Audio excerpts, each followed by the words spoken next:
Well, my name is Amy, and I live in Brooklyn, and I volunteered today with Changing the Conversation Together, doing a canvassing in Bucks County in Pennsylvania. And I wanted to just talk about one particular conversation that I had.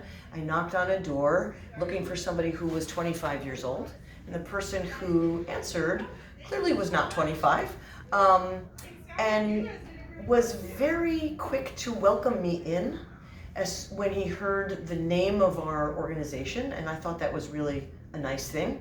And I walked in the door, and I was immediately in the middle of this room with a toddler, and the person I was supposed to talk to was actually in the middle of eating his lunch. And the point of all of that is that there were lots and lots of reasons why they could have said, sorry, not a good time, and yet they welcomed me in anyway. And I began to speak with the person who was on my list, whose name was Jeffrey, and it was immediately clear to me that he was an avowed Democrat and would be on the scale of this that we use a 10, which is about the highest score you can have in one of the questions we were asking.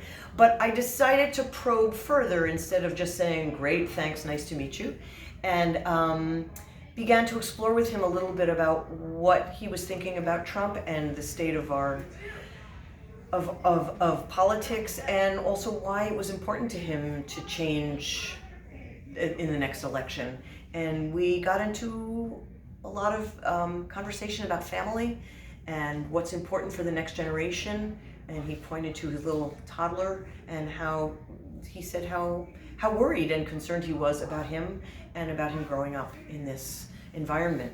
He also was very, very concerned about all kinds of issues, but we really focused on the values that were important to each of us, and we had this exchange. I also knew, by the way, going in, that he was an infrequent voter. So while I knew that he was committed, in theory, to being a Democrat, it was a little bit up in the air whether he would actually follow through and vote in the next election. But after we finished our exchange, I asked him if he thought there was anything particularly important or memorable to him about our conversation. And he paused and he said, yeah, I actually realized that the election needs to be much more on the forefront of my thinking, and that it's really, really important for me to vote in the next election. And I will remember that, because we could flip this state.